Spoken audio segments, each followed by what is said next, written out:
sonner, petit... Alain Marchal, Olivier Truchot. C'est de cette façon que les vrais mecs se parlent entre eux. Les grandes gueules. Méfiez-vous, va y avoir un grain dans le coin. Les GG, les grandes gueules sur RMC, sur numéro 23, avec aujourd'hui dans les grandes gueules Jimmy Mohamed, médecin généraliste urgentiste, bientôt nommé médecin-chef de Kim Jong-un en Corée du Nord. Voilà, cette merveilleuse démocratie. Ah, mais là, tu as... Bon, écoute, tu seras la lumière éternelle de la médecine à Pyongyang. Nous sommes avec Caroline Pilas, militante associative dans le domaine de la déficience visuelle, et puis Marianne Soubré, qui est avocate. Des grandes gueules que vous avez pu entendre sur le projet de Gérard Collomb de privatiser les contrôles de vitesse, inquiétant ou pas, le message des dealers dans cette cité toulousaine où ils avertissent les habitants de Deux Tours, c'est pas la peine de parler aux policiers, sinon vous aurez des ennuis du côté du quartier des Isards. Ce sont les dealers qui font la loi. Kim Jong-un, le nucléaire, est-ce qu'il nous fait peur ou pas? Est-ce que ça nous inquiète, son jeu dissuasif avec Donald Trump? Bref, sur ces sujets, revenez prendre la parole avec les GG dans le GG et vous tout à l'heure à 12h45, juste après l'avis des grandes gueules signé Marianne Soubré, qui voudrait être une lanceuse d'alerte aujourd'hui et inciter la population à aller donner son sang, donner ses plaquettes, et pas ses plaquettes de frein, bien sûr. Mesdames et messieurs, c'est un festival. Je suis nommé moi aussi à Pyongyang pour distraire Kim Jong-un, mais je sens qu'à la fin de la journée, je vais y passer. Tout de suite, le grand oral des GG. RMC, le grand oral des grandes gueules. Avec un ancien principal de collège, il s'appelle Bernard Ravet, il signe le livre Grande Gueule de la rentrée qui interpelle l'école, le ministre, principal de collège ou imam de la République aux éditions Kéro. Bonjour. Bonjour. Vous avez travaillé dans des quartiers dits défavorisés à Marseille, 99-2012, c'est ça? Tout à fait. Et vous vous rebaptisez donc imam de la République. Voilà un titre bien provocateur. C'est pas qu'un titre provocateur, c'était souvent la métaphore que j'étais obligé d'utiliser face à des élèves ou à des familles qui m'opposaient souvent le religieux. Et moi, je leur disais, mais ici, on est en République. La République, c'est comme une religion. Ça a trois grandes vertus. La liberté, l'égalité, la fraternité.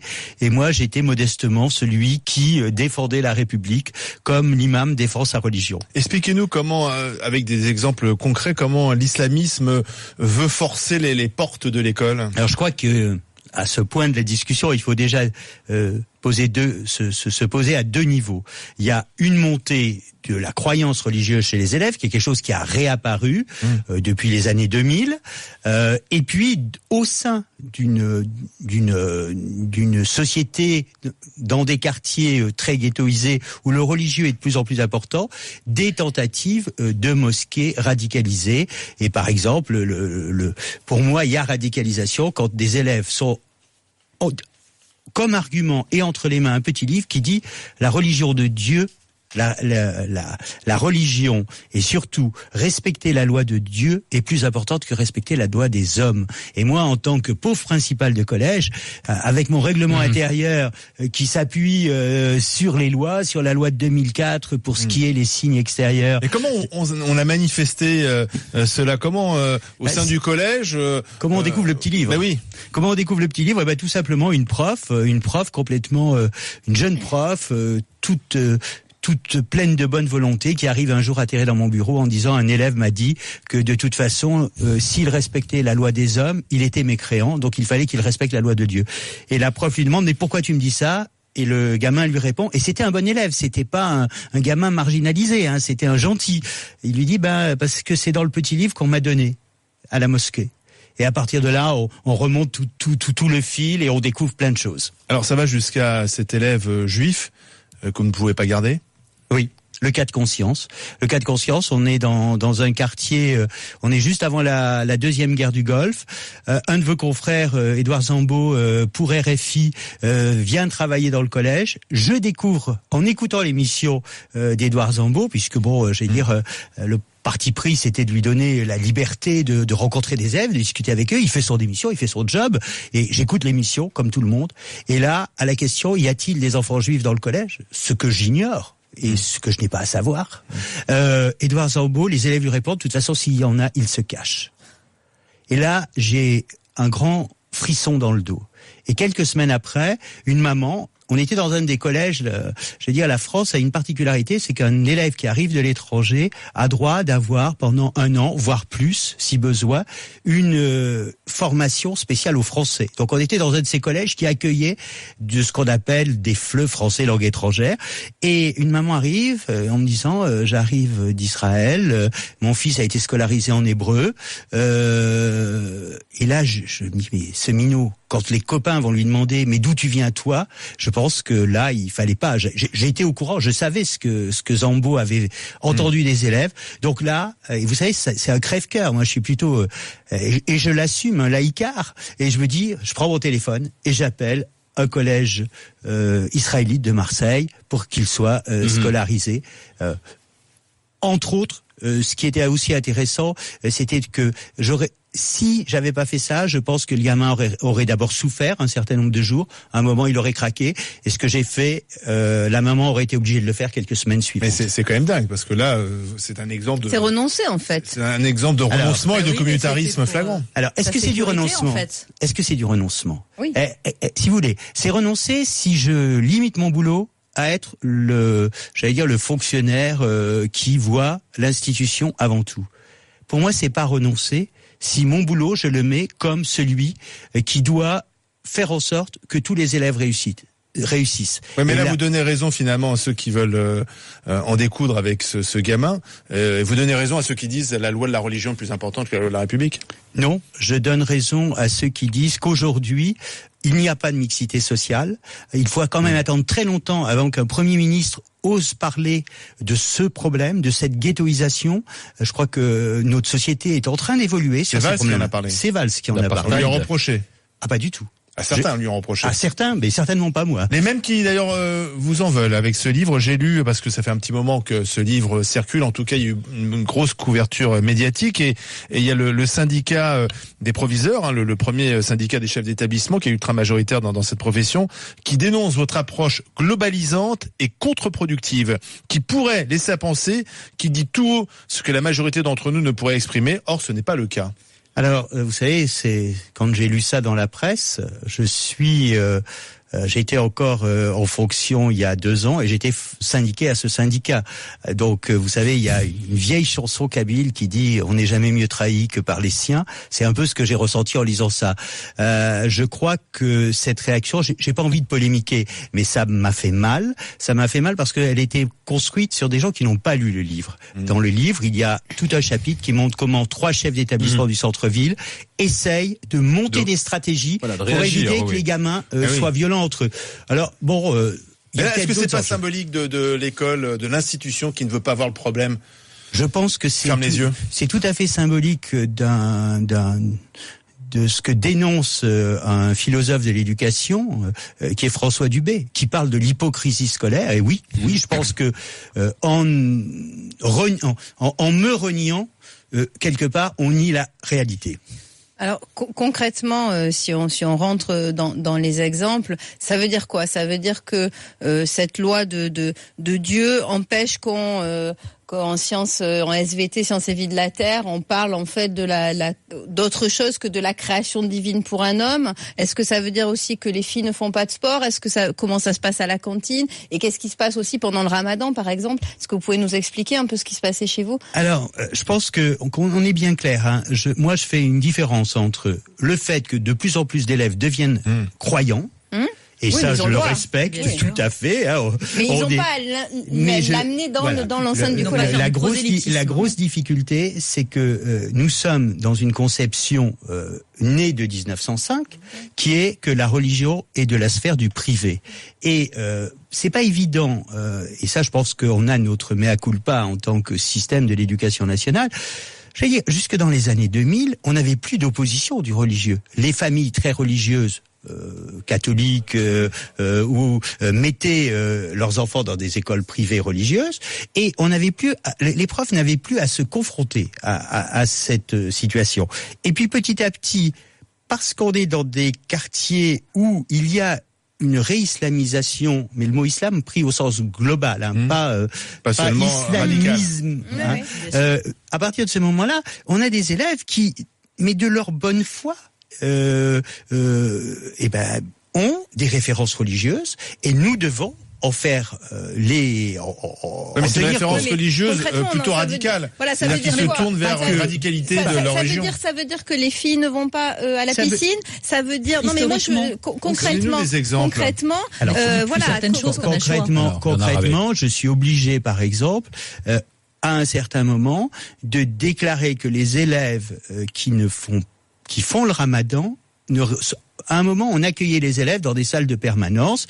Ils n'allaient pas manger, ils restaient dans la cour et puis rien ne se passait. Et puis à un moment, on a senti que les quelques élèves qui mangeaient ou les élèves qui mangeaient étaient embêtés par leurs camarades qui ne mangeaient pas. Voire, et je le décris dans le livre, une enseignante issue d'origine maghrébine qui n'est pas croyante et qui se fait entre guillemets ramasser par ses élèves parce que elle ne fait pas le Ramadan. Et alors là, quelle a été la réponse ? La réponse, elle a été simple. Vous faites le Ramadan, vous êtes en situation d'externe et et on protège ceux qui ne font pas le Ramadan en les laissant, à la cantine normalement, comme ça se passe 9 mois de l'année. À travers, un dernier mot, avant que Jimmy et Caroline réagissent, à travers vos exemples, on sent qu'on est dans le prosélytisme politique. C'est-à-dire qu'on veut faire entrer de manière délibérée la religion à l'école parce qu'il y a une volonté de l'imposer aux autres, quoi. Il y a une véritable action qui vient de l'extérieur, quoi. Hormis les élèves qui, eux, sont religieux de toute bonne foi, mais qu'on les pousse aussi à ce prosélytisme. Alors moi, je crois que aujourd'hui, on est dans une situation où on a un croisement entre prosélytisme et identité. C'est-à-dire qu'on est dans des élèves. Quand on leur pose la question, oui, ils sont Marseillais, ils aiment l'OM. Alors que ça pourrait se passer à Lille, le bouquin. Ils sont Marseillais, ils aiment l'OM. Et quand ils discutent avec vous, ils vous disent, vous les Français. Et la réponse, ils sont nés en France, de parents nés en France. Donc, je crois qu'il y a ce côté qui est assez compliqué de la relation entre le religieux et l'identitaire. Il y a effectivement l'école, l'aide aux devoirs, les associations parascolaires sont des terrains d'entrée dans les familles. Parce que le problème, c'est qu'on arrive à des paradoxes. Je le décris dans l'ouvrage à cause d'une jeune fille qui porte le voile et avec qui on a une discussion et qui à un moment me dit de toute façon je porte le voile pour embêter mes parents. Et puis ils peuvent me rien dire parce qu'ils sont musulmans, mais là, en portant le voile, je suis plus musulman qu'eux. Et ça, je dirais, on est quand même, on me reproche que ce livre stigmatise, pas du tout. Pour moi, je suis pas dans la stigmatisation, je suis dans montrer ce qui se passe de l'intérieur dans des petites situations du tous les jours, du quotidien. Jimmy, Mohamed, Caroline. J'ai lu votre livre avec beaucoup d'attention. Et c'est vrai que le chapitre qui parle du prosélytisme et de la radicalisation de certains, finalement même au sein des surveillants par exemple, qui sont au sein de votre collège et distribuent ces petits livrets, prend une part importante dans votre livre. Mais la majorité, c'est un constat assez terrifiant, celui de l'échec d'éducation nationale, où on se rend compte que vous êtes seul et que votre meilleur interlocuteur, c'est le commissaire. Vous expliquez avoir un numéro de téléphone personnel où vous pouvez aller porter plainte entre deux au moment où il n'y a pas trop de monde, que c'est finalement les renseignements généraux qui sont bien au courant de la situation, qui connaissent les mosquées à risque, les mosquées qui prônent un islam qui n'est pas conforme avec la République, alors que quelques semaines plus tard, l'éducation nationale vous prévient, vous dit, au fait, vous savez que dans votre collège, il y a peut-être eu ça. Et vous expliquez très bien que l'inspecteur d'académie adjoint est complètement à côté de la plaque, le recteur, il est d'aucune utilité, et que votre seul moyen, c'est finalement la police. Comment faire pour que ce dialogue, et ce dialogue de sourds finalement, progresse? Et parce que c'est peut-être là l'enjeu réel, c'est peut-être la solution. Alors, la solution, je pense que le livre... c'est 12 ans, de 99 à 2012, qu'il y a ce qui s'est passé en janvier 2015. Aujourd'hui, dans les signalements d'incidents, vous savez que quand il y a un incident, une violence, une bagarre, on a un logiciel, et puis en cas, il y a eu l'apparition un certain nombre de cas concernant la radicalisation. C'est quelque chose qui est apparu après les événements de 2015. Il y a déjà à l'époque des correspondants police-éducation. Par contre, je dirais, et je fais un peu la métaphore, les rectorats à l'époque n'ont pas n'ont pas dans leur mode, j'allais dire dans leur logiciel, la capacité de prendre en charge ça. Aujourd'hui, vous êtes en train de nous dire, parce que ça c'est quand même très important, on a attendu les attentats de janvier 2015 pour s'intéresser à une réalité. Je pense que c'est même pire. C'est même pire que justement, moi je voulais vous demander. J'ai envie de dire, c'est la conséquence 2015 de la radicalisation, des choses qu'on a laissé s'installer, et ça nous pète à la figure. C'est même pire que ça. C'est pas les attentats. Si c'était les attentats, je dirais à la limite, c'est le fait que le refus de la minute de silence a fait poser question à l'institution. Vous l'avez vécu ça, pardon, monsieur? Alors, moi, je l'ai vécu. J'étais en 2015 c'était en fin de carrière, donc j'étais dans un collège dit privilégié. Personnellement, on a pris une stratégie avec les enseignants, c'est de faire non pas une grande minute de silence dans une cour qui peut donner l'occasion. J'avais aucun risque dans le collège où j'étais, mais c'était un travail. On a fait la minute de silence classe par classe avec la lecture du communiqué du président de la République à l'époque. Parce que je pense qu'à un moment, il y avait quelque chose d'officiel, de solennel. Pour moi, on est les représentants de l'État et je veux dire le ministre le répète bien ce matin dans le Figaro. Jean-Michel Blanquer. Il faut, j'allais dire, être droit dans nos bottes autour de ça. Vous restez avec nous, Bernard Ravet. Dans un instant, question de Caroline, encore de Marianne, de Jimmy, principal de collège ou imam de la République aux éditions Kéro. Questions et surtout des réponses à apporter. RMC, 10h-13h, les grandes gueules. RMC, Alain Marchal, Olivier Truchot, les grandes gueules. Les GG, les grandes gueules en direct sur RMC. Avant de continuer de discuter avec Bernard Ravet, je vous rappelle qu'en cette rentrée, tout au long de la semaine, vous pouvez gagner des cadeaux. Et qu'est-ce qu'on vous offre aujourd'hui? Une enceinte nomade, une enceinte Bluetooth. Vous m'envoyez RMC par SMS au 7 32 16 pour gagner cette très belle enceinte. Et c'est tout au long de la journée à travers les différents shows, bien sûr, de RMC. Bernard Ravet est avec nous, livre au titre Grande Gueule, principal de collège ou imam de la République aux éditions Kéro. Lanceur d'alerte, en quelque sorte. C'est comme ça que vous positionnez aujourd'hui. Question de Caroline Pilastre, ou réflexion? Moi, je vois plus réflexion, parce qu'en fait, tout a été dit, et bien dit en plus. Je trouve que votre livre est passionnant. Il se trouve que tout ça, moi je le sais comme beaucoup d'autres de manière très officieuse, mais voilà, ça se dit au niveau de l'éducation nationale quand on a des gens autour de soi qui travaillent dans ce milieu. Moi, ce qui me sidère, et j'aimerais que vous me disiez si vous avez pu calculer, enfin plus exactement chiffrer le nombre de personnes qui faisaient de la propagande au sein de l'éducation nationale, parce que vous parlez beaucoup dans votre livre d'un éducateur que vous appréciez, qui était quelqu'un d'intelligent, qui s'intégrait très bien au sein des élèves et qui avait justement ce rapport direct à la mosquée radicalisée, puisque c'est lui aussi qui transmettait le fameux petit bouquin sur la charia.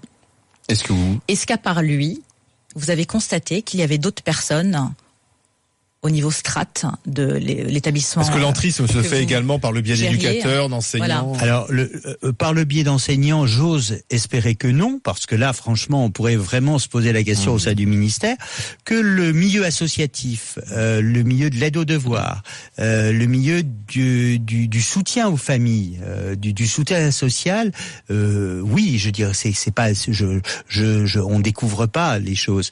Moi, je trouve assez inquiétant quand dans une des interviews de mes collègues qui remettent un peu en cause l'ouvrage, il y a un des collègues qui dit mais on a tous eu des surveillants prosélytes.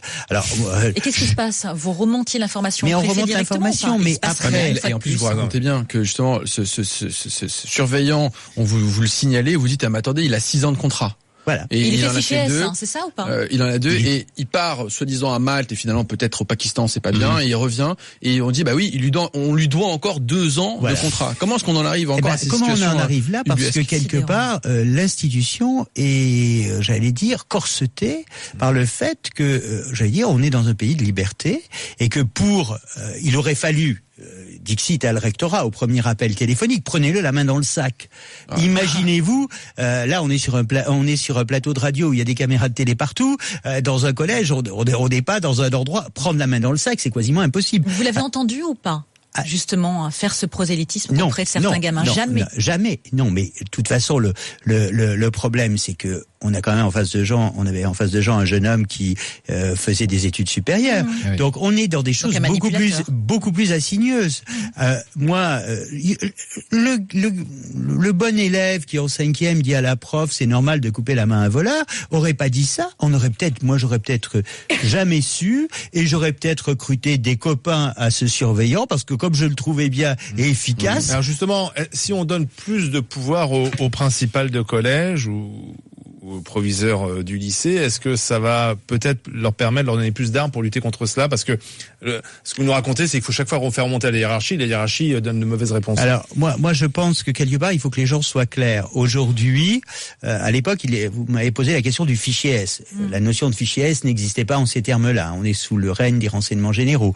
Je pense qu'aujourd'hui, nous avons, en tant que chef d'établissement, moi je revendique le plus d'autonomie que aujourd'hui dans la politique de Jean-Michel Blanquer, qui l'exprime. Mais je pense que ça nous nécessite d'avoir plus d'outils en amont à l'échelon rectoral pour nous éviter. C'est-à-dire, ça ne me choquerait pas quand on fait un contrat pour un assistant d'éducation, un aide éducateur, on demande un extrait de casier judiciaire. Ce qui est normal. Moi, je pense qu'on devrait nous signaler ou avoir un moyen pour protéger l'anonymat, parce que moi, j'ai pas à savoir pourquoi quelqu'un n'a pas son casier judiciaire vierge, mais j'ai à ne pas le recruter. Donc, je pense que là, il y a des astuces à trouver, et je pense qu'on il y a des fichiers S parmi les éducateurs aujourd'hui. S'il y en a, je laisse le soin de non, mais c'est une question qui n'a pas de réponse. Alors, j'ose espérer qu'il n'y en a pas. Vous osez espérer, mais par exemple, on s'est aperçu qu'il y avait des pédophiles condamnés qui pouvaient continuer à enseigner. Ouais. J'ose espérer qu'il n'y en a pas. J'ose espérer aussi que, peut-être à cause de ce livre, la vigilance sera accrue. Combien de coups de fil avez-vous reçus en disant merci de collègues? Un certain nombre de collègues chefs d'établissement, un certain nombre d'enseignants, sur mon compte Facebook, un certain nombre, je veux dire, et puis aussi, ce livre, on parle beaucoup de cette partie-là, mais c'est 1/5 du livre. C'est aussi un livre qui veut montrer comment au quotidien cette bagarre pour la laïcité, cette bagarre, pour que les élèves soient mis dans des conditions de réussite, alors que tout, on parlait des ZEP tout à l'heure, hors antenne, que tout pousse à ce qu'ils échouent, certains réussissent. Et c'est cette bagarre des profs. Vous avez vu Blanquer? Il vous a reçu, le nouveau ministre? Il a souhaité me rencontrer, on a longuement discuté,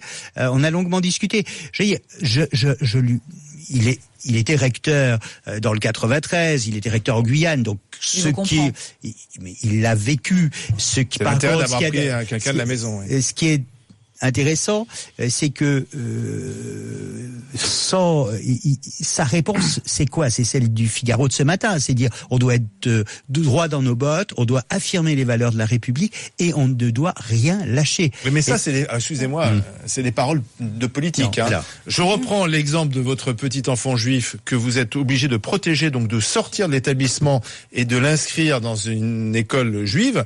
On a envie de dire, c'est l'inverse qu'il a fallu faire. Il fallait sortir ceux qui voulaient imposer la loi de la religion sur la République et les mettre dans une école confessionnelle musulmane, pourquoi pas, s'ils voulaient à tout prix pratiquer leur... Alors là, c'est même plus de la compétence du ministre de l'Éducation. C'est même plus, je crois que c'est oser dire aujourd'hui, on a à gérer une géographie urbaine de ghettoisation, et face à cette géographie urbaine de ghettoisation, les réponses, la mixité sociale, c'est une tarte à la crème, moi qui me donne de l'eczéma. Oui. J'ai envie de prendre ma Kalachnikov quand j'entends un politique parler de mixité sociale, parce qu'on sait très bien aujourd'hui que elle est quasiment impossible à réaliser, sauf dans l'autre sens, sauf en inversant, et que en plus de tout ça, sur les quartiers difficiles, et je le décris dans le livre, le phénomène de l'enseignement privé, les familles de ces quartiers qui veulent que leurs gamins réussissent, à un moment les enlèvent du système public pour mettre dans le privé. Et c'est les justement, on est sur des communautés en fait, et chacun s'entretient, et c'est aussi pour ça, c'est-à-dire qu'il y en a un qui chacun surveille tout le monde. Est-ce que la vraie solution, alors il y a y a effectivement malheureusement des villes, notamment en Seine-Saint-Denis, où ça serait totalement impossible puisque tout le monde est défavorisé. Mais est-ce que la solution ne serait pas, comme dans certains endroits, en tout cas un peu comme à l'américaine, c'est-à-dire faire ce qu'on appelle du busing, c'est-à-dire on prend les enfants des quartiers les plus défavorisés et on les disperse par petits groupes dans les établissements de centre-ville. Je pense que moi je partage votre avis. Quand sur un des collèges que je l'écris, je dis aux politiques il faut le raser. Oui, mais on va le reconstruire au même endroit. C'est pas qu'un problème d'architecture. C'est ça. Donc est-ce que justement, et alors moi parce que c'est ce qu'on voit aussi, les gens se mélangent plus, c'est bien ça le problème aussi, c'est-à-dire que les gamins, s'ils avaient non pas un juif dans l'établissement, mais s'ils étaient eux-mêmes à la limite la minorité de l'établissement et avec autour d'eux des chrétiens, des juifs, etc., ils verraient les juifs autrement aussi. C'est-à-dire que le problème que vous avez eu aussi sur cet antisémitisme évident, c'était aussi qu'il était tout seul. On peut pas l'imposer, la mixité sociale. On a Najat Vallaud-Belkacem, c'est un peu une idée qui tourne dans certains milieux de gauche, voulait l'imposer en expliquant on va mettre les enfants en gros des beaux quartiers dans les non mais c'est l'inverse dans les quartiers populaires en renvoyant la carte, etc. C'est totalement l'inverse. Bon alors dans ce cas-là les parents ont peur et disent mais je sors mon gamin de l'école publique et je le mets dans le privé. Alors moi là je sors un peu mon cadeau c'est de dire et pourquoi ne pas dire, si on dit que c'est un grand combat national, de dire cette mixité sociale. Pourquoi ? Je veux dire, les établissements privés, beaucoup sont privés sous contrat. Ça veut dire que les enseignants sont payés par l'État. C'est-à-dire que quelque part, par-delà les programmes, ils doivent participer à cette démarche nationale de l'éducation nationale. Ils se doivent de respecter les programmes et tout.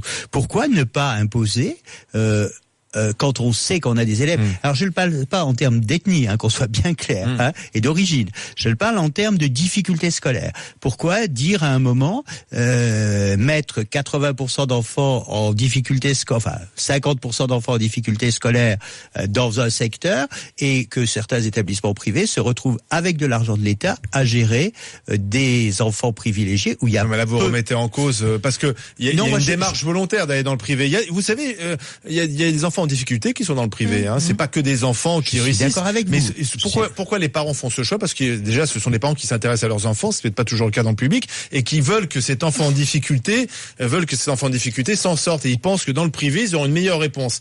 Vous êtes donné l'impression que dans le privé, il y a que des bons élèves et finalement les mauvais sont dans le public. Non, ce que je dis, c'est qu'aujourd'hui, sur des collèges, on parlait de busing, on parlait aussi. Le busing, c'est les élèves des quartiers populaires qui vont dans les quartiers. C'est pas l'inverse. C'est ça. Mais je dis, l'effort de busing, si on la met en place, doit être tout type d'établissement confondu. C'est-à-dire à partir du moment où un établissement, alors je vais dire après les indicateurs, c'est des choix, mais par exemple l'indicateur de réussite pour les collégiens au brevet ou les évaluations, vous savez que la problématique des évaluations fait toujours question, le pour, le contre. Moi, personnellement, je pense que avoir des évaluations nationales permettent d'avoir une photographie précise des difficultés d'un établissement. Donc moi, je suis pour les évaluations. Vous êtes pour les évaluations. Jean-Michel Blanquer a évoqué dans une interview, c'est dans l'Obs, je crois, le fait que peut-être les chefs d'établissement puissent un jour recruter eux-mêmes leurs professeurs. Vous y êtes favorable ? Oui. Non déplaise à certains. Ça, c'est la ligne rouge absolue, ça. Ça, c'est la ligne rouge absolue, mais j'allais dire, moi, à un moment donné, je pense que certains enseignants ont une dimension, une envie d'enseigner dans ce type d'établissement et que il faut qu'on favorise ça. Il faut que les stratégies ministérielles soient pour que. Alors, je sais que les syndicats d'enseignants réagissent très mal quand on dit. Moi, je vais jusqu'à dire, il faut un corps spécialisé. Je vous embête un peu là en face, mais je dis. Vous êtes médecin urgentiste, j'allais dire, vous n'êtes pas dermatologue. Et c'est ce que je disais souvent à un de mes meilleurs copains. Alors c'est dans le bouquin, un de mes meilleurs copains responsables de l'IUFM, en lui disant, tu me fournis de magnifiques dermatologues, et moi j'ai besoin de médecins du SAMU. Et là, je crois qu'à un moment, c'est vraiment de se dire, il y a une posture, parce que la posture, elle est où ? C'est un enseignant, c'est d'abord quelqu'un qui est là pour transmettre des savoirs. Et c'est ces savoirs-là qui priment sur tout le reste. Dans ces quartiers, il y a autre chose. Pour pouvoir transmettre ces savoirs, il faut être capable de créer un lien avec les élèves. Particulière.